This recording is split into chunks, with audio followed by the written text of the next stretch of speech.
Hello everyone, welcome back to my channel. आज हम लोग करेंगे इनइक्वालिटी का part third, that is coded inequality.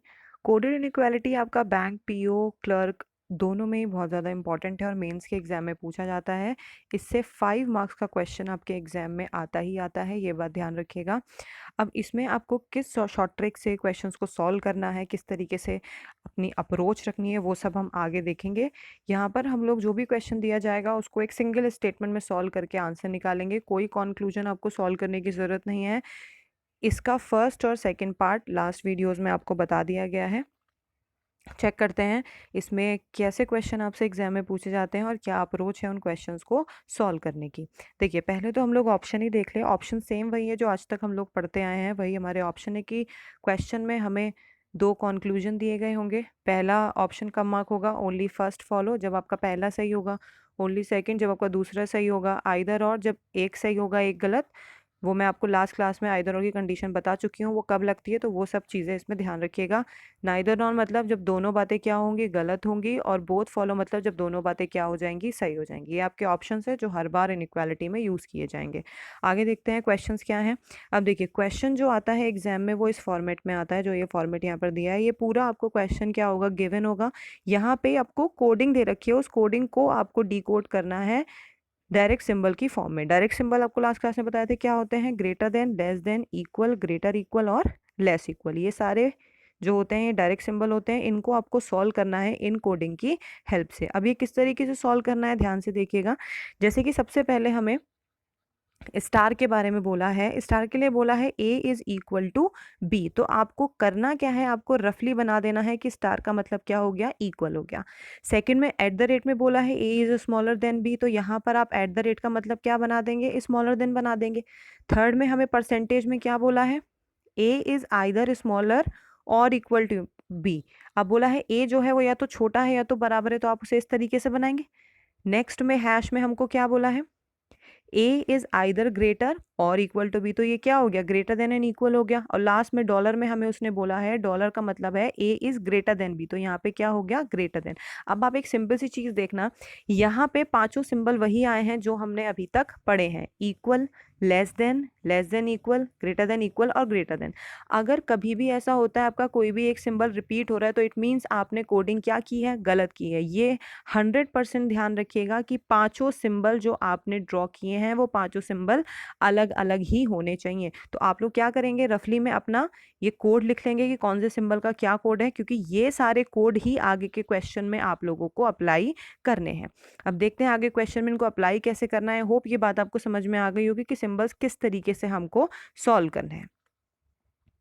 देखिए, पहले से ही यहाँ पर मैंने बना के रखा हुआ है कि आप लोगों को प्रॉब्लम ना हो, कि यहाँ पर आपको स्टार का सिंबल मैंने इक्वल करके दे दिया है, एट द रेट का मतलब लेस देन करके दे दिया है, परसेंटेज दे दिया, हैश दे दिया और डॉलर दे दिया। ये आपको खुद ड्रॉ करना है, एग्जाम में ड्रॉ होके नहीं आएगा। आप लोग इसे खुद ही ड्रॉ करेंगे इस कोडिंग की हेल्प से। चलिए क्वेश्चन देखते हैं। अब फर्स्ट क्वेश्चन देखिए हमें क्या दिया है, यहाँ पर कहीं पर भी ग्रेटर लेस का साइन नहीं दिया, यहाँ पर वो कोडिंग दी गई है जो कोडिंग आपको स्टार्टिंग में दे रखी थी। अब आपको यहाँ करना ये है कि सिर्फ और सिर्फ आपको स्टेटमेंट को सॉल्व करना है, कंक्लूजन को सॉल्व नहीं करना है। कंक्लूजन डायरेक्टली इन सिंबल्स को देख के फाइंड करना है। अब देखिए, जैसे पहला स्टेटमेंट आप कैसे बनाएंगे, यू के साथ आपको स्टार दिया, स्टार का मतलब इक्वल था, यू इज इक्वल वी हो गया। वी के साथ आपको एट द रेट दिया है, V at the rate W, at the rate का मतलब क्या था, लेस देन, तो आपने यहाँ लेस देन डब्ल्यू कर दिया। डब्ल्यू के साथ दिया है परसेंटेज, परसेंटेज है लेस देन इक्वल जेड, ये आपका क्या बन गया, स्टेटमेंट बन गया बस। अब आप देखिए आपका फर्स्ट कंक्लूजन क्या बोला है, Z eight the rate you, eight the rate का मतलब क्या था, लेस देन। क्या जेड आपको लेस देन दिखाई दे रहा है यू से, क्या जेड लेस देन दिखाई दे रहा है यू से, नहीं। बात क्या हो गई, गलत हो गई, क्योंकि हमें यहाँ पे क्या दिखाई दे रहा है, z दिखाई दे रहा है ग्रेटर देन u। नेक्स्ट हमसे बोला है एट हैश में, सेकंड कंक्लूजन में हमें बोला है z is greater than equal v। क्या z greater than equal v दिख रहा है।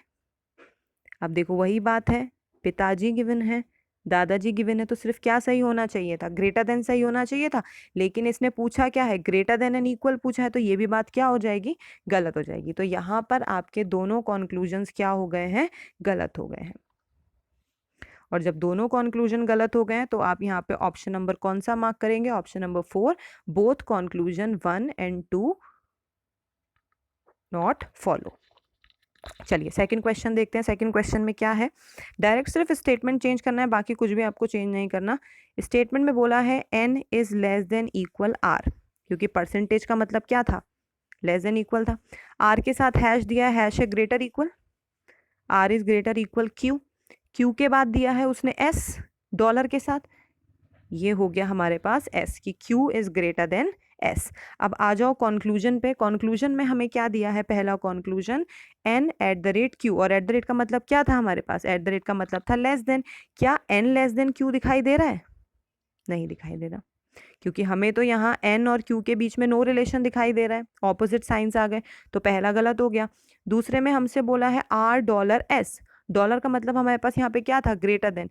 क्या r ग्रेटर देन s दिखाई दे रहा है, हाँ दिखाई दे रहा है, क्योंकि यहाँ पर क्या आ गया है, ग्रेटर देन का साइन आ गया, और ग्रेटर देन को हमें क्या देनी होती है, प्रायोरिटी देनी होती है। इस वजह से सेकंड वाली बात क्या हो गई हमारी, सही हो गई, और फर्स्ट कंक्लूजन क्या हो गया, गलत। अब देखो ये जो प्रायोरिटी की मैं बात कर रही हूँ, तो प्रायोरिटी हम लास्ट लेक्चर में डिस्कस कर चुके हैं कि किस चीज़ की प्रायोरिटी सबसे पहले रखनी है, किसको बाद में। तो ये लेक्चर करने से पहले फर्स्ट लेक्चर और सेकंड लेक्चर ज़रूर देख लीजिएगा, तभी ये थर्ड लेक्चर आपको समझ में आएगा, ये बात ध्यान रखिएगा। क्योंकि इनइक्वालिटी का बेसिक जो दिया गया है वो लेक्चर नंबर 1 में दिया गया है, इनइक्वालिटी की। ठीक है, तो यहाँ पर आप लोग जो मार्क करेंगे वो मार्क करेंगे option number 2, only second conclusion follow. I hope ये बात आपको समझ में आ गई होगी। आपको सिर्फ और सिर्फ क्या सॉल्व करनी है, स्टेटमेंट सॉल्व करनी है इन दिए गए सिंबल्स के अकॉर्डिंग, और ये सिंबल हमने खुद बनाए हैं कंडीशंस के अकॉर्डिंग। चलिए नेक्स्ट देखते हैं थर्ड क्वेश्चन। थर्ड क्वेश्चन में हमें ए के बारे में बात की गई है, डॉलर लगा है, डॉलर ग्रेटर देन क्या हो गया, बी हो गया। बी के साथ क्या लगा है, हैश, हैश का मतलब क्या था, ग्रेटर इक्वल सी हो गया।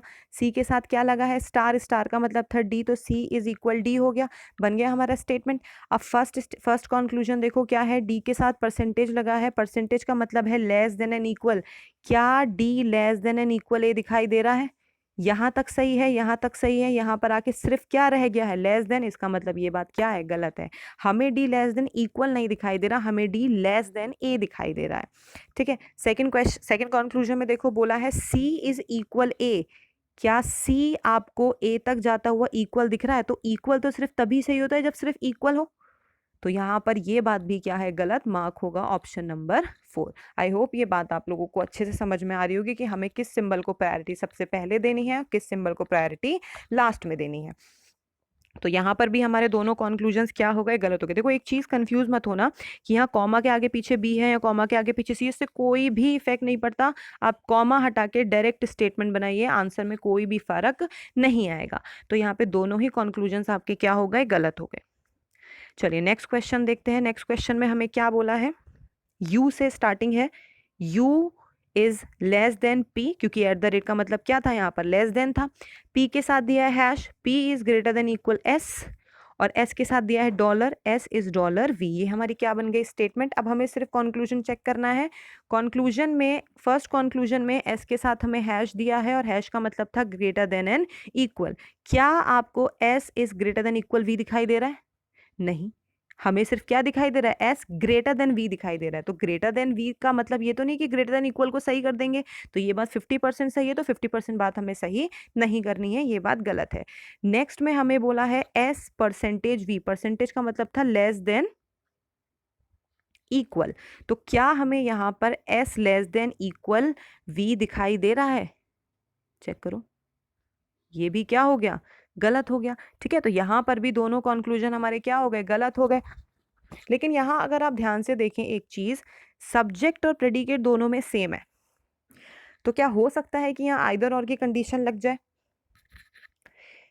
सब्जेक्ट और प्रेडिकेट यहाँ पर सेम है, लास्ट क्लास में बताया था कि आइदर और की कंडीशन लग सकती है, लेकिन कब लग सकती है, जब एस और वी के बीच में इनडायरेक्ट रिलेशन हो। लेकिन यहाँ पर तो आपको साफ साफ पता चल रहा है कि एस जो है वो बड़ा है किससे, वी से, तो यहाँ आइदर और की कंडीशन नहीं लगेगी, यहाँ लगेगी नाइदर नॉर ऑप्शन नंबर 4।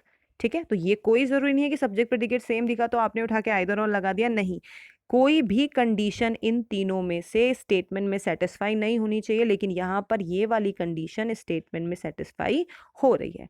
इस वजह से यहाँ पर दोनों कंक्लूजन क्या हो जाएंगे, गलत हो जाएंगे। हम लगा देंगे option number 4, both conclusion are does not follow. I hope ये बात क्लियर हो गई होगी। चलिए देखते हैं नेक्स्ट क्वेश्चन क्या है। नेक्स्ट क्वेश्चन है P के साथ लगा है star, P is equal Q। देखो मैं डायरेक्टली स्टेटमेंट बना रही हूँ इन सिंबल्स को देख के, आपको भी एग्जाम में ये ऐसे ही करना है, कोई जरूरत नहीं है इसको पहले नोट करना, कॉमा लगाना, ये सब करने की कोई जरूरत नहीं है। डायरेक्ट स्टेटमेंट को उठा के कहाँ रखना है, आपको सॉल्व करना है। अब आगे दिया है क्यू के साथ एट द रेट में दिया है लेस देन एस, और एस के साथ दिया है यहाँ पर परसेंटेज, और परसेंटेज का मतलब है less than and equal V. ठीक है, अब आ जाओ कंक्लूजन पे। फर्स्ट कंक्लूजन हमें क्या दिया है, वी के साथ डॉलर लगा है, और डॉलर का मतलब क्या है, ग्रेटर देन। क्या वी ग्रेटर देन क्यू है? ग्रेटर देन, इक्वल और ग्रेटर देन में ऑब्वियसली प्रायोरिटी किसको मिलेगी, ग्रेटर देन को। पहली बात क्या हो गई, सही हो गई। दूसरे में आओ, क्या बोला है, P is less than V। P यहाँ है, V यहाँ है, देख लो जरा क्या लेस देन है, यहाँ इक्वल दिया है, यहाँ लेस देन दिया है, यहाँ लेस देन इक्वल दिया, ऑब्वियसली लेस देन को प्रायोरिटी मिल गई। ये वाला कंक्लूजन भी क्या हो गया, सही हो गया। यहाँ पे दोनों कंक्लूजन सही हो गए। आंसर क्या हो जाएगा, option number 5, both the conclusion are follow. I hope ये पांचों क्वेश्चंस आपको अच्छे से समझ में आ गए होंगे। आप लोगों को होमवर्क यही है कि आप एक क्वेश्चन तो ऐसा ज़रूर ट्राई करें जिसमें आपको पॉजिटिव फॉर्म की कोडिंग दी गई हो। इस तरीके से आपको क्वेश्चन सॉल्व करने हैं। दूसरी चीज़ मैं एक बात और इसमें आपको बताना चाहती हूँ कि यहाँ पर जो मैंने कोडिंग दी है वो सारी पॉजिटिव दी हैं, equal, smaller, either, either, greater. इसमें जो कोडिंग आती है वो नेगेटिव भी आती है और पॉजिटिव नेगेटिव मिक्स होके भी आती है, तो वो मैं आपको आगे की क्लासेस में बताऊंगी। मैं आपको थोड़ा एग्जांपल दे देती हूँ। क्या है कि यहाँ पर अगर बोला गया A is equal to B, तो वो यहाँ कह सकते हैं A is not equal to B, या A is not smaller than B, या A is neither smaller nor equal to B, इस तरीके से। तो ये नेगेटिव कोडिंग हो जाती है। ये आपको नेक्स्ट लेक्चर में बताया जाएगा आगे कि क्या कैसे नेगेटिव कोडिंग को हम लोग सॉल्व करते हैं। बाकी ये पांचों क्वेश्चन एक बारी फिर से ट्राई करना। कोई भी डाउट होता है कमेंट सेक्शन में लिख देना। किसी भी प्रकार की दिक्कत हो पूछिएगा। वीडियो को लाइक ज़रूर कीजिएगा, शेयर ज़रूर कीजिएगा, और चैनल को सब्सक्राइब ज़रूर कर दीजिएगा।